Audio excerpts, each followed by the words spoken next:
vous êtes bien installés. Nous voici arrivés déjà pour la dernière vidéo de l'année 2024.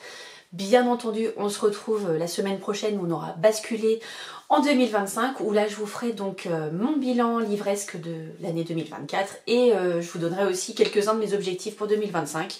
Alors je me mets pas la pression, je mets pas des objectifs on va dire trop importants, mais c'est l'histoire de se challenger. Et puis c'est vrai que 2025 va être aussi marqué par l'année, je dirais, de mon challenge. Je sors les pavés de ma palle. Donc voilà, là, il y aura des petits points réguliers qui seront faits.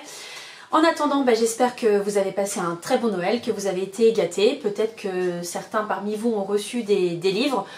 Pour ma part, pas de livre. Je pense que la peur de se tromper, de m'offrir entre guillemets un livre que j'ai déjà eu ou que j'ai déjà lu, etc. est trop importante. Mais bon, c'est pas grave, j'ai été gâtée autrement, j'ai eu plein de jolies choses, notamment un petit vélo d'appartement, enfin pas un vélo d'appartement pour pouvoir se remettre gentiment au sport, puis même quand il fait pas beau, de pouvoir en profiter.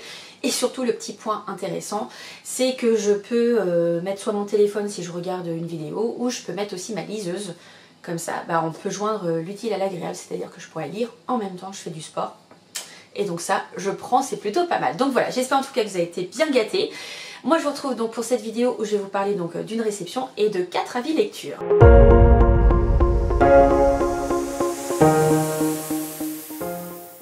Je commence tout d'abord par la réception et je tiens à remercier Babelio. Voilà, j'ai reçu le prochain livre que je vais vous présenter donc dans le cadre de la masse critique concernant les livres graphiques. C'est vrai que vous voyez très peu de graphiques sur ma chaîne, parce que c'est pas forcément ce sur quoi je vais d'instinct. Mais là en fait voilà, tout simplement j'ai fait une sélection et notamment il y avait des beaux livres dont celui que j'ai reçu, je vous allez voir dans 2 petites secondes. Donc une fois ma sélection faite, voilà, j'ai attendu la réponse de Babelio et j'ai eu la chance de recevoir ce beau livre sur Roger Federer, donc écrit par Fabrice Abgral et François Thomazeau aux éditions En Exergue. Donc c'est un beau livre, c'est considéré dans cette catégorie-là. En plus, il est en hardback. Pourquoi Roger Federer? Alors c'est vrai que j'avais vu dans la sélection de la masse critique Babelio effectivement plusieurs beaux livres, comme ils ont dit, et notamment sur celui-ci. Alors moi je sais pas vous, mais j'ai un rituel en tout début d'été, on va dire même, c'est même pas encore l'été, mais tout début... on va dire de la belle saison entre mai et juin. Voilà, moi je regarde Roland Garros, je suis fan. J'ai toujours mes petits chouchous. Et c'est vrai qu'à chaque fois que je voyais Roger Federer jouer, j'aimais beaucoup en fait sa personnalité, que ce soit sur le terrain ou en dehors. Je trouve que c'est quelqu'un qui est très respectueux, qui je pense était beaucoup apprécié dans toutes les différentes compétitions. Et même au niveau, je dirais, en tant qu'homme. Voilà, il y avait souvent sa famille qui était auprès de lui, on voyait qu'il remerciait toujours ses coachs, sa famille, sa femme, ses enfants, etc. Et moi j'aimais bien, tout simplement le voir jouer, le voir évoluer. Je trouve qu'à chaque fois il jouait avec classe, et même quand il répondait c'était toujours avec classe. Dans ce livre en fait je le redécouvre aussi un petit peu à ses débuts, parce que je me rappelais pas qu'il était assez colérique, il le disait, hein, voilà, sa raquette valsait assez souvent. Mais justement, je redécouvre ça, je redécouvre aussi, je dirais, à travers que ce soit ses pairs, ses concurrents. Et on sent le respect en fait que chacun a pour lui. Il y a aussi des citations, donc on a par exemple sa maman qui parle de lui, comment il est venu au tennis, donc à l'âge de 8 ans. Et voilà, je trouve que c'est un beau livre pour, voilà, par exemple, ce qu'on peut retrouver dans le livre, donc toujours de belles photos, des citations comme je vous disais, donc soit de lui, soit des personnalités. Là par exemple on a André Agassi qui met: c'est un moment historique, cela achève la discussion concernant la place qu'il a dans l'histoire de ce jeu. Cette victoire va avoir une signification énorme pour lui. Et en fait on a le livre, pour l'instant je l'ai beaucoup feuilleté, j'ai commencé à le lire page par page au tout début, donc quand il a commencé le tennis. Et en fait après on a des périodes.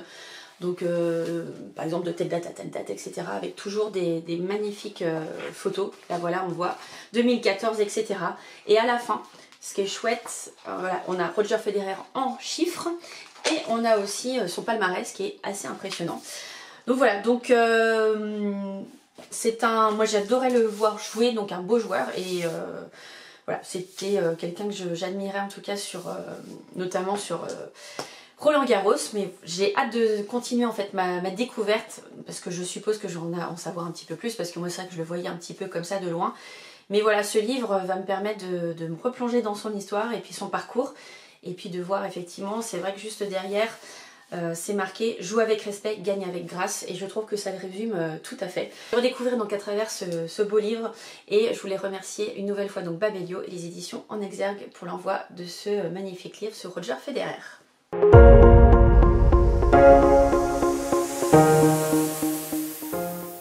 Je passe maintenant aux avis lecture et vous allez voir, on va avoir deux parties. On va avoir une partie Cozy Mystery et une partie roman de Noël.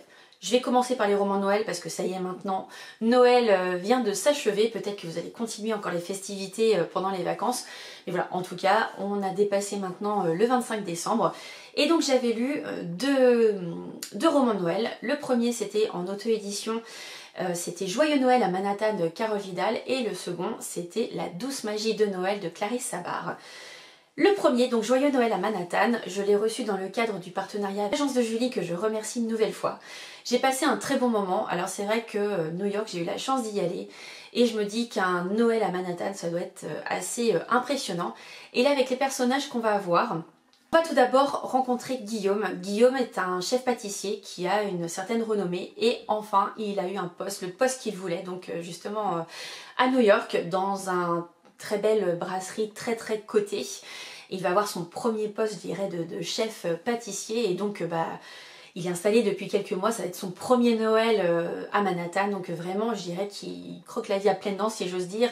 Voilà, il court dans Central Park tous les jours pour justement pour se délester du stress du travail et de ce prestige et surtout d'en prendre plein les yeux. Et lors d'un de ses joggings, il va malencontreusement en fait heurter une jeune demoiselle qui se prénomme Cindy. Et on va la découvrir à son tour en fait, on va découvrir que c'est une jeune femme en fait qui fait partie d'une famille, on va dire c'est une fille elle doit faire ses preuves, son père lui a dit de toute façon il faut que tu reprennes les rênes de l'entreprise. Et elle, oui elle a envie mais d'une certaine manière et donc elle va mettre en place un premier projet pour l'entreprise de son père pour voir.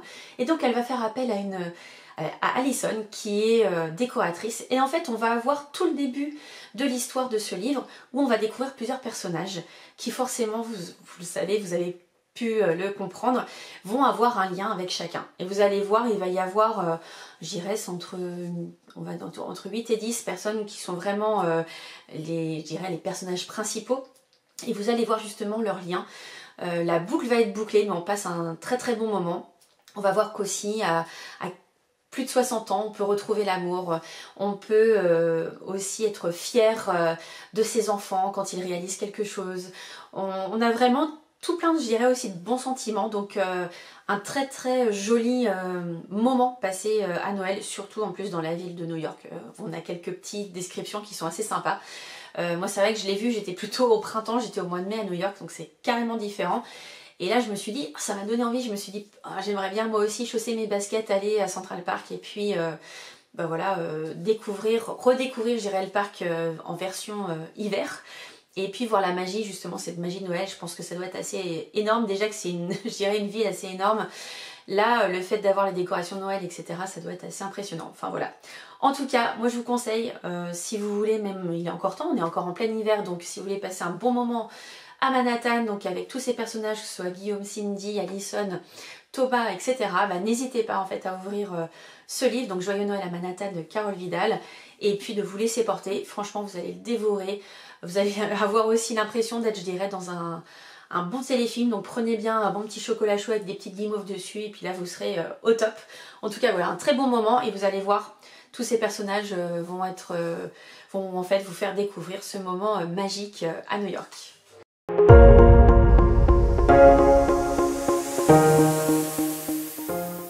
Le deuxième livre concernant Noël, c'est La douce magie de Noël de Clarisse Sabar aux éditions Charleston.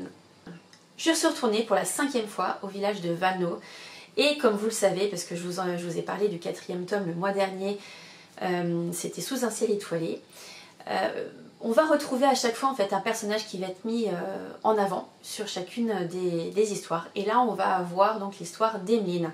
On en a déjà parlé en fait dans le tome précédent. on la découvre un petit peu. Et là on va vraiment trouver son histoire. On la retrouve un petit peu plus tard après Sous un ciel étoilé. Et on va découvrir sa vie. Bien sûr, il va y avoir des moments drôles, des moments tristes, des moments magnifiques. Et vraiment, ce 5e tome, j'ai vraiment beaucoup apprécié. Le 4e tome, je l'ai bien aimé, mais comparé, voilà, je préfère clairement ce 5e tome parce que je trouve que vraiment il y a une magie, comme l'indique le titre, hein, tout simplement. Et surtout, je trouve que ce personnage, il est vraiment travaillé. On a tout un lien, bien sûr, avec les personnages qu'on a pu connaître avant. On va connaître, bien sûr, sa famille. On va retrouver, bien sûr, la famille de Alban, Valentine, etc. On va avoir, bien sûr, Clément, Rémi dans le restaurant où travaille Emmeline. Mais comment dire, voilà, moi c'est un moment que j'apprécie. J'apprécie être dans ce village, j'apprécie de retrouver ces personnages. J'ai l'impression de faire partie de la famille, en fait, quelque part. Et en fait, on en apprend toujours un peu plus. Donc là, pour Emmeline, justement, on apprend son histoire, son vécu, comment elle va évoluer, parce que forcément, il y a quelque chose qui va se passer, qui va être très très important dans sa vie, qu'on va redécouvrir. Et en fait, voilà, moi c'est ça, ce que j'aime, en fait, c'est déjà l'écriture fluide. J'aime, en fait, le fait que l'autrice, en fait, nous garde, en fait, en lien avec les autres personnages qu'on a pu rencontrer dans les tomes précédents. Et moi, c'est ça que j'aime bien. C'est pour ça que, voilà, retourner à Valenod régulièrement. Alors, je sais pas, il me semble pas que l'année prochaine, il y en a un nouveau, mais peut-être l'année d'après, je l'espère. Y retourner et puis toujours redécouvrir, en fait, les personnages avec plaisir, avec toujours des petites anecdotes, notamment concernant le lait de poule, etc. Mais voilà, toujours une très très bonne ambiance. Et puis bah là, voilà, vraiment celui-ci, moi j'ai vraiment beaucoup aimé. Donc si vous voulez commencer, bah, n'hésitez pas à prendre le tome 1. Je pense que c'est le plus simple, comme ça vous allez voir évoluer les personnages. Jusqu'au tome 5, vous allez les dévorer. Et puis je trouve qu'autour de Noël, c'est toujours très agréable de lire ce type de roman.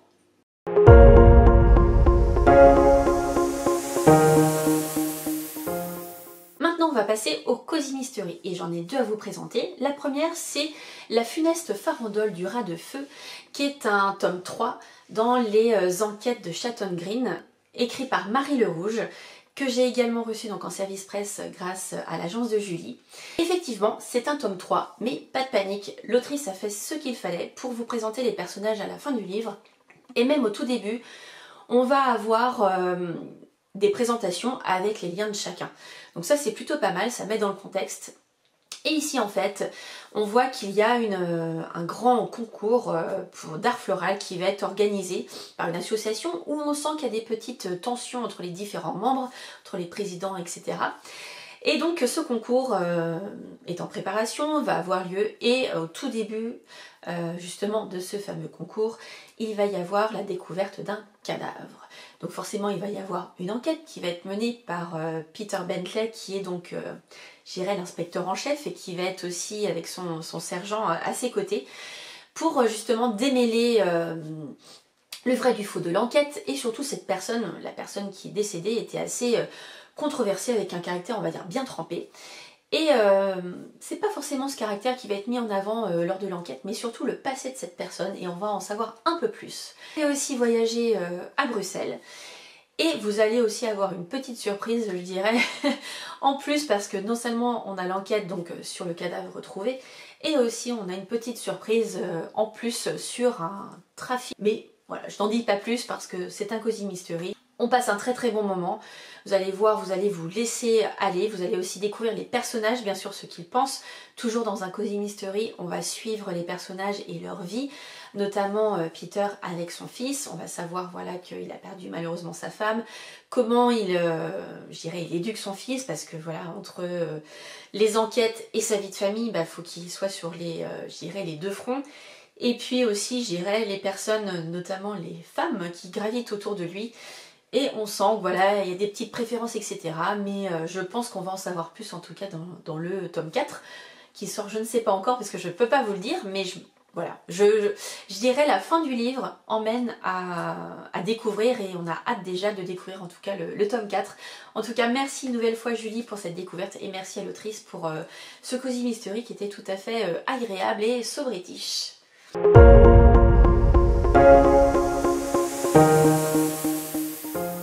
Le dernier livre dont je vais vous parler, c'est également un Cozy Mystery et j'ai découvert en fait une nouvelle plume grâce à Eric Poupé aux éditions City que je remercie pour l'envoi de ce livre. C'est Le Crime de la Falaise, donc c'est le tome numéro 1 des Mystères de la Côte, écrit par L.J. Ross, donc bien sûr aux éditions City. L.J. Ross, moi je la connaissais pas du tout, c'est une autrice que j'ai découvert grâce à ce livre.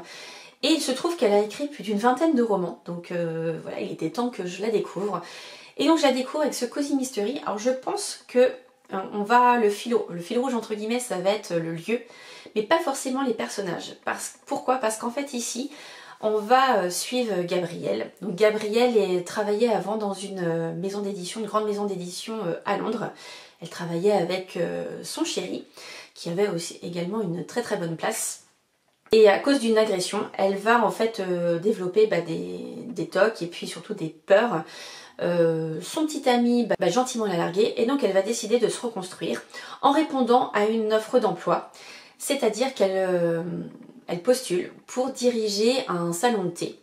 C'est même plus qu'un salon de thé parce qu'il y a une librairie également dans ce salon de thé. Donc la personne qui le tient aujourd'hui veut développer en fait son activité et donc Gabrielle s'est dit que c'était vraiment l'idéal. Et quand elle arrive sur place, elle va non seulement découvrir les personnages qui travaillent dans ce salon de thé et elle va aussi découvrir des personnes qui habitent à côté, surtout qu'en fait cet endroit en Cornouailles est on va dire coupé un peu du monde quand la marée est haute.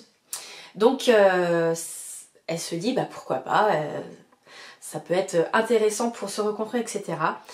Et donc qui dit Cozy Mystery dit enquête, mais je vous en dis pas plus parce que ça arrive assez tard dans le livre, hein, je pense aux alentours de la moitié. Mais en tout cas, moi je trouve intéressant déjà d'avoir la reconstruction de Gabrielle, la façon dont elle fait front par rapport en fait à son accident, à ce qui lui est arrivé, sa reconstruction. Et puis je dirais qu'à un moment on va suspecter les personnes qui sont autour d'elle. Et surtout que voilà, elle va mener son enquête parce que tout simplement non, je pense que je vais pas vous le dire exactement le début de l'enquête parce qu'il faut vraiment le découvrir. Et je trouve que c'est bien d'avoir cette surprise parce que si je vous dis ce qui se passe, déjà ça arrive assez tard dans le livre et puis je trouve que c'est mieux de découvrir. Donc je vais m'arrêter là pour le pitch. Et donc vous allez voir bien sûr l'enquête, vous allez voir donc Gabrielle qui va avancer, qui va évoluer. Vous allez avoir bien sûr le dénouement. Et il y a également, j'irai dans le futur, c'est-à-dire on va retrouver le personnage plusieurs semaines ou mois plus tard, je ne sais plus exactement. Attendez, je vais vous dire. Alors, des semaines plus tard. Et voilà, vous allez avoir aussi un épilogue qui va vous donner un petit peu ce qui se passe. Et j'ai l'impression, en terminant le livre, c'est-à-dire que voilà, on a eu toute l'histoire avec Gabrielle, on a eu l'enquête, etc. Avec du rebondissement, vous allez voir. C'est ça aussi qui est sympa au niveau de la surprise. Et je me dis qu'en fait, voilà, on a terminé. Et on va retrouver un autre personnage dans le tome 2. J'ai commencé à lire le résumé, vous savez que je lis plus les quatrièmes de couve, mais je voulais juste voir si effectivement l'impression que j'avais eue en terminant le livre était la bonne ou pas. Je pense que oui, mais je vais vous en reparler de toute façon quand je lirai le tome 2 que j'ai donc dans ma bibliothèque. Je vous rappelle le titre, c'est Le meurtre de la crique. Et donc ça qui est le tome 1. Pour l'instant, il y a 2 tomes qui sont sortis en français et en anglais, il y en a 2 autres. Donc il y a 4 tomes pour l'instant qui sont sortis en anglais et 2 en français. Donc je suppose que les tomes 3 et 4 vont bientôt arriver chez nous. Donc franchement, si vous voulez commencer à le lire, c'est vraiment une plume très agréable, très fluide. Tous les codes du Cozy Mystery, vous allez suspecter tout le monde. Enfin en tout cas, moi je l'ai fait. Et je pense que ça va être un peu différent dans la mesure où, comme je vous disais, voilà, on termine ce tome avec un personnage et on va commencer le deuxième tome avec un autre personnage, mais à confirmer au prochain, mais je pense en tout cas, moi je le vois bien comme ça. En tout cas, merci pour cette découverte et puis voilà, ce sera une saga en tout cas que je vais poursuivre avec grand plaisir. Je vous laisse ici pour cette vidéo et pour l'année 2024. Je vous donne rendez-vous donc tout début 2025 pour vous faire un bilan de l'année 2024 et vous donner mes objectifs 2025. En attendant, profitez de ces derniers jours en 2024. Fêtez bien cette nouvelle année, voilà, que ce soit, je dirais, en grande pompe ou tranquillement à la maison, c'est aussi très sympa. En tout cas, moi je vous fais plein de gros bisous, je vous souhaite comme d'habitude de très beaux moments, de très bonnes lectures et je vous dis à très bientôt. Ciao!